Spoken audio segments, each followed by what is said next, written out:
लोग कह देते हैं कि राहुल मक्कड़ नजर कम आते हैं, मतलब आप दिखते कम हो। नजर तो विनोद भाणा जी आ रहे हैं। शहर के विधायक ने लोगों को मरने के लिए मजबूर कर दिया। हंसी का रखवाला कौन है? क्यों नहीं नजर आ रहे वो? वैसे तो बड़ी बड़ी बात करते हैं, आए दिन फिरौती मांग रहे हैं। अरे कहाँ गए वो वादे? वो कहाँ गए लोग जो बड़ी बड़ी बातें कर रहे चौकों पे खड़े होकर के? अब आए ना सामने, कहाँ छुप गए जाके? आज कहाँ गए व्यापारी के रखवाले? विधायक की कोठी के बाहर के लोग इतने मोटे मोटे आंसू लेकर के हमारी महिलाएं रो रही थी। विधायक को नहीं पता, बाबू बेटे को नहीं पता, कहाँ है वो? दिखाओ ना, आज बुलाओ सड़कों पर।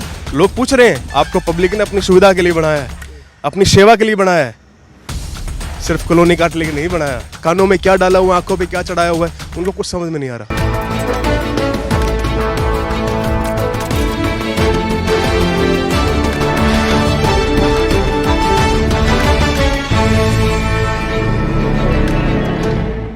एक दिन पहले राहुल गांधी हरियाणा आते हैं। हरियाणा में कांग्रेस नेताओं से मुलाकात होती है चंडीगढ़ में, और इसके बाद में बीके हरिप्रसाद जो हरियाणा के इस वक्त कांग्रेस के प्रभारी हैं, उनकी प्रेस कॉन्फ्रेंस होती है। प्रेस कॉन्फ्रेंस में कई बड़ी बातें कहते हैं, और आप ये भी कह सकते हैं कि कई सच्चाई को वो स्वीकार करते हैं और आगे के लिए आगाह भी करते हैं। हालांकि जिस बैठक में राहुल गांधी थे, उस बैठक में भी कई बड़ी नेताओं पर निशाने साधे गए हैं, ऐसा लोग बता रहे हैं जो अंदर मौजूद थे। लेकिन बीके हरिप्रसाद ने एक बड़ी बात कही। उन्होंने माना, स्वीकार किया कि हरियाणा में गुटबाजी खूब थी, और इसी गुटबाजी की वजह से, यानी कि गुटबाजी भी एक बड़ी वजह रही है जो 11 साल में हरियाणा में कांग्रेस अपना संगठन नहीं बना पाई। लेकिन साथ ही वो एक बात और भी कहते हैं कि उनको इस बात से कोई गुरेज नहीं है, कोई परहेज नहीं है कि कौन सा नेता किसके साथ में अटैच होता है, कहाँ पे जाता है, कहाँ खड़ा होता है, कोई मतलब नहीं है। लेकिन जब पार्टी की बात आती है तो कम से कम गुटबाजी की बात नहीं आनी चाहिए। कुल मिला के बीके हरिप्रसाद ये स्वीकार कर लेते हैं कि हरियाणा कांग्रेस में गुटबाजी अपने चरम पर है, लेकिन इस बात से एतराज़ भी वो नहीं करते हैं कि जो जिसके साथ में लगा हुआ है उसके साथ में लगा रहे, उनको कोई एतराज़ नहीं है। और उनकी इसी बात को हरियाणा बीजेपी ने अपने हैंडल पर, अपने फेसबुक पेज पर शेयर किया है, और ये कहा है कि देख लीजिए, कांग्रेस के लोग अब खुद मान रहे हैं कि उनकी पार्टी में गुटबाजी है। राहुल गांधी के इस एक दिवसीय दौरे के बाद में अब हरियाणा के कांग्रेस नेता भी सक्रिय दिखाई दे रहे हैं। राहुल गांधी जा चुके हैं, लेकिन राहुल मक्कड़ यहाँ आ चुके हैं। मैं दरअसल इस वक्त झांसी के रेस्ट हाउस में हूँ, और वो गाड़ी आप देख रहे हैं वो राहुल मक्कड़ की है। राहुल मक्कड़ कांग्रेस के नेता हैं, और पिछला विधानसभा चुनाव कांग्रेस की टिकट पर उन्होंने लड़ा था, थोड़े से मार्जिन से हार गए थे। इस बैठक में भी मौजूद थे, चूंकि उनको पर्यवेक्षक बनाया गया है, ऑब्जर्वर बनाया गया है, तो उनसे बात भी करेंगे। कैसे हैं राहुल भाई? राहुल गांधी जा चुके हैं, राहुल मक्कड़ आ चुके हैं। कल आपके चंडीगढ़ में बैठक थी, राहुल गांधी उस बैठक में आते हैं, बैठक भी होती है। अंदर की बात तो मुझे ज़्यादा पता नहीं है वहाँ पर क्या क्या चीज़ें हुई, लेकिन बाद में बीके हरिप्रसाद का एक बयान आया। उन्होंने कहा कि भाई 11 साल में हम इसलिए संगठन नहीं बना पाए क्योंकि गुटबाजी बहुत थी। उन्होंने साथ में एक बात और कह दी कि तभी ऐतराज़ नहीं है, कौन किसके साथ में लगा हुआ है वो लगे रहे, अपना काम करते रहे, हमको कोई दिक्कत नहीं है। तो वो क्या मतलब छूट दे दी है, मतलब नेताओं को भी, ठीक है आप गुटबाजी को बनाए रखें। सर्वेश जी, सबसे पहले तो आपका नमस्कार, आपका बहुत बहुत धन्यवाद। सभी आपके दर्शकों को नमस्कार, मेरी प्यार भरी राम राम। कांग्रेस पार्टी ने अभी फैसला लिया है कि जो प्रदेश के अंदर जो डिस्ट्रिक्ट की जो कमेटियां हैं, डिस्ट्रिक्ट प्रधान जो हैं, उनकी नियुक्ति के लिए, जिससे मुझे भी जो है ये अवसर दिया गया। आपको अवसर दे दिया गया कि फतेहाबाद का प्रधान बनाओ, और सिरसा वाले को दे दिया गया था झांसी का प्रधान बनाओ, ऐसा ही है? हाँ, इधर उधर लोगों को जो है उनको ड्यूटियाँ लगाई गई हैं, तो मुझे फतेहाबाद का जो है जिम्मेवारी दी गई है। मैं सबसे पहले पार्टी नेतृत्व का धन्यवाद करता हूँ आपके माध्यम से, उन्होंने मुझे इतनी बड़ी जिम्मेवारी सौंपी, और राहुल जी की टीम में मुझे काम करने का अवसर मिला है, क्योंकि रिपोर्टिंग हमने राहुल जी को करनी है सारी।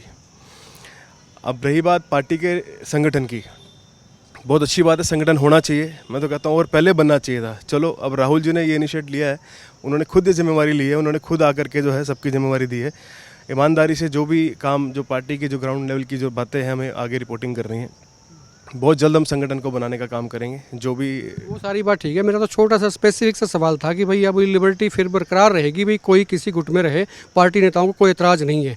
आप किस गुट से आते हैं?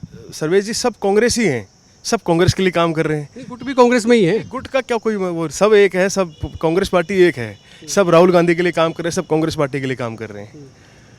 चलो, बैठक की बात हो गई है, झांसी की बात कर लेते हैं। लोग कह देते हैं कि राहुल मक्कड़ नज़र कम आते हैं, मतलब आप दिखते कम हो। नज़र तो विनोद भाणा जी आ रहे हैं, लोग सड़कों पर हैं, वो तो नारियल फोड़ रहे हैं। राहुल तो फिर भी नज़र आ रहा है, आपके सामने भी है। थोड़े दिन गंगवा जी से भी मिला था, और भी प्रशासनिक अधिकारियों से भी मुलाकात करते हैं। विधायक जी कहाँ हैं? वो नज़र आने चाहिए। वो तो नारियल फोड़ते हैं रोज, आप देखते नहीं है? फोड़ रहे हुए कौन से नारियल हैं? लोग तराई तराई कर रहे हैं, पीने के लिए पानी नहीं, सीवर ओवरफ्लो है। ये देखो सामने कोठी विधायक जी की, ये सामने आप, मैं कहूँगा मैं आपसे रिक्वेस्ट करता हूँ, हाथ जोड़ के प्रार्थना कर रहा हूँ आज आपसे, ये दिखाओ सामने गंदगी के क्या असर हैं। ये सामने विधायक की कोठी और सामने गंदगी के असर क्या है। घुमाओ अपने कैमरे को पूरे शहर में, लोग कैसे पूरे शहर में भी कैमरा घूमेगा, दिख भी रहा है, लोगों को समझ भी आ रहा है, क्योंकि शहर बहुत बड़ा नहीं है, सबको पता है। गोली चल रही है, आए दिन फिरौती मांग रहे हैं। अरे कहाँ गए वो वादे, वो कहाँ गए लोग जो बड़ी बड़ी बातें कर रहे थे चौकों पे खड़े होकर के, अब आए ना सामने, कहाँ छुप गए जाके। अब जिम्मेवारी ले, क्यों नहीं ले रहे जिम्मेवारी, अब लेनी चाहिए जिम्मेवारी। लोग मर रहे हैं, आज कहाँ गए व्यापारी के रखवाड़े, व्यापारी भाई आज परेशान है। व्यापारी के रखवाले तो आए थे, उन्होंने अल्टीमेटम दिया था पुलिस को, पुलिस ने पकड़ लिया उनको। चलो पकड़ लिए सर्वेश जी, लेकिन काम होने के बाद अब वो हमारा बेचारा साथी एक श्याम बाबा मंदिर में आस्था के मंदिर में माथा टेकने के लिए गया था, उसको चाकू से गोद दिया गया। कितनी दर्दनाक घटना है। प्रशासन वहीं पर है, इतनी भीड़ में आदमी सुरक्षित नहीं है, तो ऐसी सुरक्षा हमें नहीं चाहिए भाई, ऐसी सुरक्षा हमें नहीं चाहिए। एक घर का चिराग बुझ गया, 20-22 साल की नौजवान अवस्था में वो बेचारा भगवान को प्यारा हो गया, ऐसी सुरक्षा। तो आप इसको क्या मानते हैं, मतलब ये पुलिस का फेल्योर मानते हैं, सरकार का फेल्योर मानते हैं, किसका फेल्योर मानते हैं, और क्या कमियां रही? हांसी का रखवाला कौन है, क्यों नहीं नजर आ रहे वो, क्यों नहीं वो सड़क पे मिलने के लिए आन लोगों से पूछने के लिए, उस मौके पर क्यों नहीं गए हांसी के विधायक। वैसे तो बड़ी बड़ी बात करते हैं, उनकी जिम्मेवारी बनती है सारा संभालने की, प्रशासन की जिम्मेवारी बनती है, प्रदेश की सरकार की जिम्मेवारी बनती है, कोई भी नहीं है। अभी श्याम बाबा का जागरण था, बाबा ने अपने भक्तों की और अपनी लाज खुद रख ली, विधायक ने और प्रशासनिक अधिकारियों ने तो काम कर दिया था। कहीं किसी करिश्मे से कम है क्या ये? इसकी वजह क्या मानते हैं? ये सच्चाई है कि बहुत सालों से, बहुत साल क्या पुराने समय से ये आ रहा है कि ये पानी जाता ही नहीं है, पैसा भी खूब खर्च हो रहा है, नाले बन रहे हैं, पता नहीं क्या क्या बन रहे हैं, ड्रेनेज के लिए व्यवस्थाएं हो रही है, करोड़ों रुपया खर्च हो गया, लेकिन पानी जब बारिश आती है तो खड़ा हो जाता है। सब दिखाया जाता है सर्वे से, नीयत में खोट है, बस बात ये है, नीयत में इतना खोट है। लाइन किसकी नीयत में खोट है? अफसरों की नीयत में खोट है। सब मिली भगत है सबकी, चाहे कोई भी हो। आए दिन मैं अधिकारियों से बात करता हूँ, चाहे पब्लिक हेल्थ के हैं, चाहे नगर परिषद के हैं, किसी भी डिपार्टमेंट की बात कर लो आप, नगर परिषद में चले जाओ, सफाई कर्मचारी सड़कों पर हैं, उनकी तनख्वाह नहीं मिल रही। सफाई कर्मचारी आज मैं आपको दावे से कहता हूँ, जो लोग कागजों में काम कर रहे हैं, और आप गिन के देख लो अगर पूरे हो तो उनके ऊपर कितना लोड है। जो अगर 50 आदमी की ज़रूरत है, 20 आदमी लगा रखे हैं, तो उनके ऊपर कितना लोड है काम करने वाले लोगों के ऊपर, और बाकी 30 कहाँ हैं? बहुत घोटाला है सर्वेश जी, बहुत, मैं कह रहा हूँ हैरानी वाली बात है, कोई हद वाली बात है। इलेक्शन को कितना टाइम हो गया? विधानसभा इलेक्शन 6-7 महीने हो गए। 7 महीने के बाद राहुल मक्कड़ आज थोड़े से जो है ना एक्शन मोड में आए, action mode in the sense के भी एग्रेसिव मोड में आए। अंदर से बहुत पीड़ा है, मन बहुत परेशान है। एक्शन मोड में तो सर्वेश जिस तरह रहते हैं, बस आपके कैमरे पे नहीं आते हैं। कैमरे पे मैं तो आपको भी कहूँगा, आप भी दिखाया करो सर्वेश जी, हांसी शहर के हालात क्या हैं। आप सब चीज़ दिखाते हो, सभी मीडिया साथियों को दिखाना चाहिए कि क्या हालात हमारे शहर के हैं। हम तो कह रहे हैं, हमने तो कुछ दिन पहले भी कहा था भाई शहर के हालत खराब है, समस्याएं बहुत हैं। कांग्रेस के लोग कहाँ हैं? वो 41 लोग जो टिकट मांग रहे थे, हमने सवाल किया था, वो लोग हैं कहाँ पे? आम जनता इतनी परेशान है सर्वेश जी, मैं आपको बता नहीं सकता। अभी कुछ दिन पहले विधायक की कोठी के बाहर के लोग इतने मोटे मोटे आंसू लेकर के हमारी महिलाएं रो रही थी। हमारे घर की महिलाएं यदि सड़कों पर आ गई तो हमारे पास क्या रह गया? क्यों नहीं सोच रहे वो, क्यों नहीं उनकी सूद ले रहे? अधिकारियों से क्यों नहीं उनको सख्त कर रहे? मैं तो मिला तुरंत प्रभाव से, मुख्यमंत्री जी आए थे यहाँ पर, उन्होंने अधिकारी को फ़ोन भी किया मेरे सामने कि भाई ऐसा नहीं चलेगा। तो सर्वेश जी ये सिस्टम मुझे समझ में नहीं आ रहा। अगर हमें मुलाकात की है आपने ना, आपने रणबीर गंगवा आए, उनसे आपने मुलाकात की, इस महकमे के भी मंत्री जिनका ये रेस्ट हाउस है, B&R, पब्लिक हेल्थ के भी मंत्री हैं, लेकिन पब्लिक हेल्थ डिपार्टमेंट पे कभी राहुल मक्कड़ गए क्या एक्शन से? कभी मिले? वो बताते हैं कि वहाँ तो भ्रष्टाचार का अड्डा बना हुआ है। कितने कड़े शब्दों बात नहीं करता वो जितना राहुल मक्कड़ बात करता है। आप कोई भी दावे से कहता हूँ, मैं रिटर्न में भी बात करता हूँ, मैं फ़ोन पे बात करता हूँ। ठेकेदार कह रहे हैं पब्लिक हेल्थ के, कहते हैं फर्जी बिल रात को पास करवा लो, एक्शन साहब तैयार हैं, लेकिन जिसके जेन्युइन बिल है उसके लिए उनके वो फ़ोन भी नहीं उठाते। जांच कराएं, आवाज उठाओ ना। राहुल मक्कड़ की कहीं जरूरत हो तो आपसे पहले खड़ा मिलेगा, आधी रात को आवाज लगाओ, आधी रात को भी खड़ा मिलेगा। बताओ तो सही ना, कोई मिले तो सही इस बात को लेकर के। जो बातें हमारे संज्ञान में आती हैं हम उसका मुद्दा उठाते हैं। अच्छा, अब जो है कांग्रेस, राहुल गांधी आगे है ना, पाठ भी पढ़ा गए, शाबाशी भी देंगे, जो भी कुछ करके हौसला बढ़ा के अब थोड़ी कांग्रेस से ऐसा लगता है लोगों को सड़कों पे निकलेगी, आपके अध्यक्ष भी बनेंगे, चीज़ें होंगी। हांसी को लेके आपका क्या प्लान है? देखो, हांसी के लोगों ने विपक्ष की जिम्मेवारी हमें सौंपी है और विपक्ष की भूमिका को मैं अच्छे से निभा भी रहा हूँ और आगे भी निभाता रहूँगा। आज भी किसी की यदि समस्या का हल नहीं होता तो मेरे से आकर के मिलते हैं। मेरा प्रयास रहता है कि मैं उसकी समस्या का जल्द से जल्द हल कर सकूं। उन अधिक संबंधित अधिकारियों से रिक्वेस्ट करके, प्रार्थना करके, जैसे भी उनसे काम कराने का मेरा प्रयास रहता है कि उनको मैं उनका काम जल्द से जल्द उनका करवा के दे सकूँ।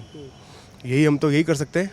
तो अभी आपने कहा कि भाई वो विधायक के घर के पास भी जो है ना स्थिति खराब है, हालत खराब है, तो वो सर्वेश जी आपको एक बात कहूँगा, आप बैठे मेरे साथ गाड़ी में, गाड़ी में क्या, हम तो पैदल चल पड़ेंगे। हाँ अभी यहाँ से पैदल चलते हैं, आप दिखाओ वहाँ देखो लोग जी रहे हैं, लोग मरने को मजबूर कर दिए। शहर सुनो मैं बताता हूँ, आप ये शहर के विधायक ने लोगों को मरने के लिए मजबूर कर दिया। कैसे कर अभी तो बरसात शुरू नहीं हुई है, उससे पहले हालात देखो शहर के क्या हैं।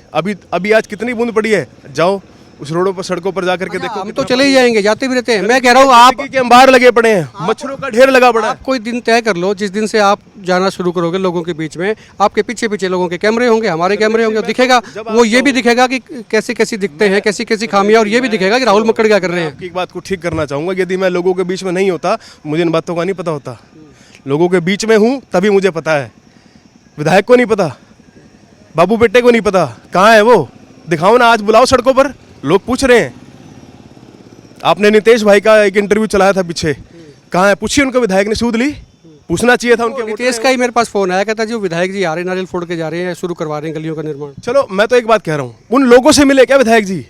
अरे आप दिखाने का काम करो, फिर भी नहीं देख पा रहे, ऐसा किस बात का गुरूर है? ये पब्लिक है साहब, इन्होंने तीसरी बार आपको चुना है, तो पब्लिक को भी सूद लेना आपका काम है, उनकी रखवाली करना आपका काम है। सिर्फ एक काम नहीं है जो वो काम कर रहे हैं, वो काम आपका पर्सनल है। आपको पब्लिक ने अपनी सुविधा के लिए बनाया है, अपनी सेवा के लिए बनाया है, सिर्फ कॉलोनी काट लेके नहीं बनाया। कॉलोनी काटो, हमें कोई तकलीफ नहीं है। कहते हैं ये तो व्यापार है, अभी कोई भी कर सकता है ना, कॉलोनी तो कोई काट सकता है, आप भी काट सकते हैं। किसान आदमी को बेचारे को बड़गला के सस्ती मंदी जमीन लेकर के इतने कोड़ियों के भाव बेच रहे हैं। अरे सर्वेश जी बस छोड़ो, क्या बताएं आपको, हालात कितने खराब हैं। आप करो, हमें कोई तकलीफ नहीं विश्वास पे, वो आपका बिजनेस है, आप करो, हमें कोई तकलीफ नहीं है। लेकिन जिस चीज़ की जिम्मेवारी आपको लोगों ने दी है, पूरे हाँसी हल्के के लोगों ने जिम्मेवारी दी है, आप गाँव में जा करके देखो, लोग प्यासे मर रहे हैं। इंसान के पास तो पीने के लिए पानी नहीं है, पशु तो क्या ही करेंगे। हालात देखो जा करके क्या है, वही सड़कें टूट रही हैं, वही बन रही है, और वही 1 महीने में बजरी उसकी बाहर निकल के आ जाती है।